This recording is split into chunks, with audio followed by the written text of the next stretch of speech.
Buenas tardes familia, ¿cómo están? Vamos a seguir compartiendo nuestro mensaje como todos los días y te voy a invitar a que puedas abrir tu Biblia en Hechos capítulo 23, versículo 12 al 22. Vamos a leer esta historia y dice así: Venido el día, algunos de los judíos tramaron un complot y se juramentaron bajo maldición, diciendo que no comerían ni beberían hasta que hubiesen dado muerte a Pablo.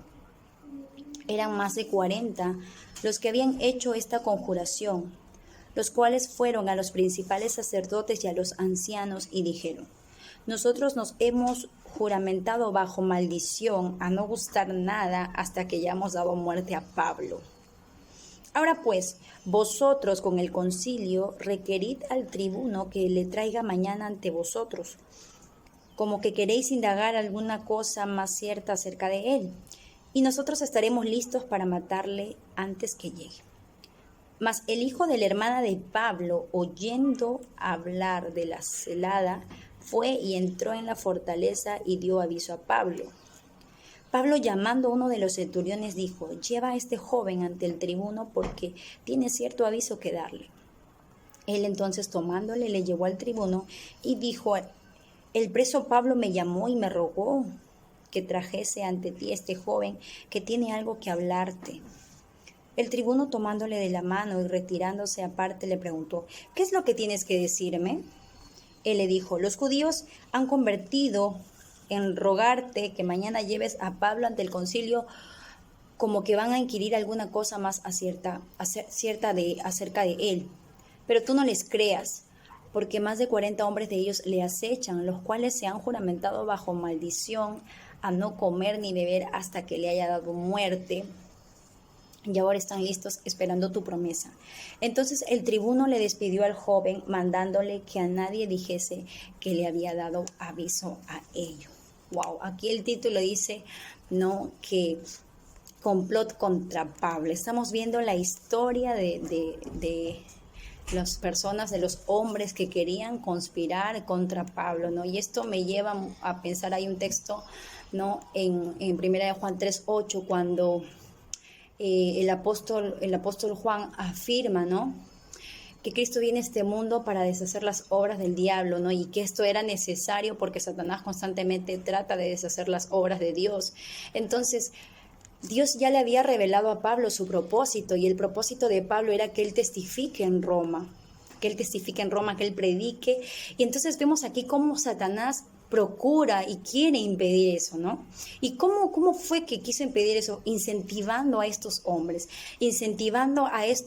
que dice que más de 40 judíos que estaban tramando un complot y encima se habían juramentado, ¿no?, bajo maldición, ¿no?, que sí o sí tenían que acabar con la vida de Pablo. ¡Wow!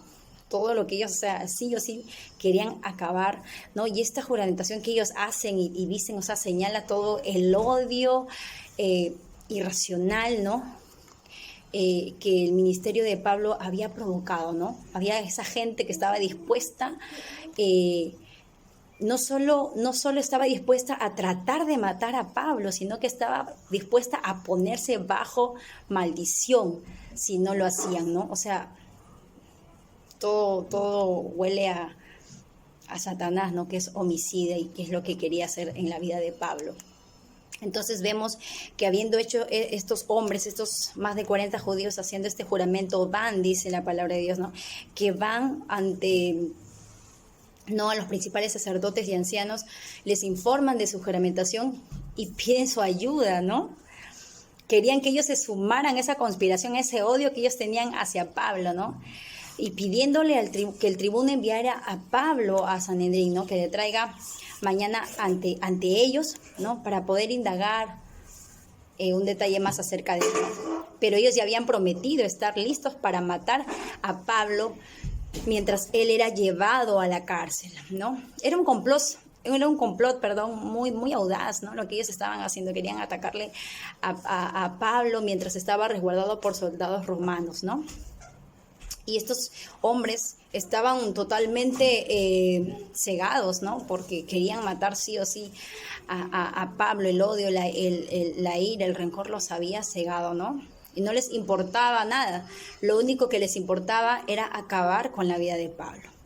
Entonces, aquí también podemos ver algo muy importante, cómo es que la ira nos puede cegar, cómo es que la ira puede cegar a estos hombres, porque si nos damos cuenta, estos hombres habían tenido también familiares, ¿no? Sus padres, sus esposas, sus hijos, hermanos, y eso no les importaba realmente a ellos, ¿no? No era, realmente estaban dispuestos a arriesgar su vida tan solo por eliminar un predicador, y que era Pablo, ¿no? Ahora, pensemos un poquito en nosotros, en nuestras vidas. ¿Habrá alguna emoción en nosotros que esté poniendo en peligro el bienestar de otras personas? ¿Te has puesto a pensar en aquello? ¿Sí? Tenemos que pedirle a Dios mucha sabiduría, mucho dominio propio para pensar bien antes de hacer algo, ¿no? Y no dejarnos llevar quizás por cualquier pasión humana, ¿no? Sea odio, rencor, no sé, de repente un celo, una atracción sexual, etcétera, ¿no? Pero acá dentro de esto que estamos leyendo hay una buena noticia que dice que felizmente alguien se percató. ¿Y quién fue el que se percató? ¿No? Alguien se percató de este complot y no fue una casualidad que lo hiciera. Acá podemos ver de que Dios estaba en control, obrando silenciosamente para proteger la vida de su hijo, ¿no? Y de su mensajero, que era Pablo, quien estaba predicando en Roma. Podemos ver que dice que el sobrino de Pablo, ¿no? Se entera, ¿sí? Se entera y este joven, ¿no? Dice la palabra de Dios que va ante el tribuno, ¿no? Este joven, vamos a seguir leyendo, dice, ¿no? Mas el hijo de la hermana de Pablo, oyendo hablar de la celada, fue y entró en la fortaleza y dio aviso a Pablo. Fue y le avisa a Pablo, ¿no? No sabemos si este joven radicaba en Jerusalén o si solo estaba estudiando hace un tiempo como también lo hizo Pablo. No sabemos si era creyente o no. Lo único que sabemos es que era el sobrino de Pablo y que él se había enterado pues de este complot que estaban haciendo contra Pablo, ¿sí? Entonces el joven tuvo que entrar a la fortaleza y al parecer quizá no fue la primera vez que entraba ahí, ¿no? Quizás antes ya hasta podría haber visitado allí a Pablo, ¿no? Y cuando este joven va y encuentra a Pablo y le cuenta lo que estaban haciendo, ¿no? Me imagino que le dice, tío, he escuchado esto, ha pasado esto, ¿no? Y es como que él escucha de la boca de su sobrino el complot que estaban haciendo hacia él. Él llama, dice, ¿no? La Biblia, a uno de sus centuriones y le pidió que llevara a su sobrino al tribuno, diciendo, porque tiene cierto aviso que darle, ¿no? Es interesante cómo él no le comentó, no le dijo, oye, mira, me quieren hacer esto, por favor, no. Simplemente le dijo, lleva a este joven al tribuno porque hay un aviso que él quiere darle, ¿no? Como que Pablo sabía que esto era algo delicado y que era mejor que nadie se enterara, ¿no? Aparte del tribuno. Entonces el centurión le hizo caso y lleva al joven al tribuno, ¿no? Diciendo, el preso Pablo me llamó y me rogó que trajese ante ti a este joven que tiene algo que hablarte. Aunque el Señor le había dicho a Pablo, ¿no? Que testifique en Roma, Pablo asumió su responsabilidad de cuidar su vida del ataque de los judíos, ¿no? Como acá vemos que Pablo, ¿no? A pesar de todas las cosas que le habían pasado, ¿no? Porque no solamente esta es la primera vez que entra en la cárcel, anteriores veces también lo han golpeado y todo ello, ¿no? Y Pablo seguía hablando de Cristo y Pablo seguía predicando, ¿no? La palabra de Dios. Cuando el joven, ¿no? Cuando el joven llega donde el tribuno, ¿no? Y este hombre le dice, ¿qué es lo que tienes que decirme, ¿no? Y él le responde en el versículo 20, él le responde, ¿no? Y le dice, ¿no? Todo lo que sabía acerca del complot, lo que estaban haciendo a Pedro, ¿no? Y le cuenta, y hay una parte en donde dice, ¿no? Hay una parte donde dice, ¿qué es lo que tienes que decirme? Él le dijo, los judíos se han convertido en rogarte que mañana lleves a Pablo ante el concilio porque van a inquirir alguna cosa más cierta acerca de él. Y dice, pero tú no les creas, ¿no? Acerca de él, pero tú no les creas, le dice, no les creas. Y esta palabra que dice el sobrino de Pablo en el verbo griego significa no te dejes convencer. Qué importante, no te dejes convencer. Es como que le está diciendo, pero tú no te dejes convencer, pero tú no cedas a su pedido, ¿sí?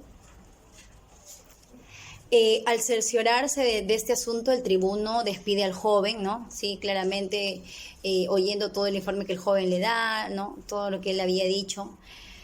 Y pues el tribuno ya sabía cómo eran los judíos, ¿no? De fanáticos y violentos. Y todo lo que estaban conspirando contra Pablo. Entonces el tribuno no quería alertar a los conspiradores quienes podían cambiar de estrategias. Por eso que él dice, no digas nada a nadie, ¿no? No digas nada a nadie. Ahora, si nosotros nos podemos a pensar un poquito, ¿por qué se interesó el tribuno tanto en Pablo? ¿Nos te has puesto a pensar un poco en ello? ¿Por qué el tribuno se interesó tanto en Pablo? Quizás por el buen testimonio, por ser de buen testimonio, ¿no? Por el buen testimonio que tenía Pablo. Lo otro puede ser que probablemente tuvo bastante que ver con el hecho que él era un ciudadano romano, ¿no? Y que merecía la protección de Roma, ¿no? Aquí también podemos ver cómo Dios usa las situaciones o circunstancias humanas para cuidar a sus siervos, ¿no? Para cuidar a cada uno de nosotros. Yo te pregunto a ti, ¿qué circunstancias en nuestras vidas o en tu vida Dios usa para cuidarte y protegerte? ¿Te has puesto a pensar? ¿Sí? Debemos de dar gracias a Dios por aquellas cosas que Él nos ha dado, ¿no? En su soberanía Él nos ha otorgado muchas cosas y también por las cosas que Él, ¿no? Ahora usa para nuestro bien. Bien, familia, este ha sido el mensaje de mediodía, a seguir meditando en la palabra de Dios, a seguir queriendo aprender mucho más de Él, ¿sí? No conformarnos en lo poco que podemos escuchar, sino cojamos la Biblia y empecemos a leer y empecemos a seguir alimentándonos de su palabra. Que tengan un excelente día muy favorecido en manos de Dios.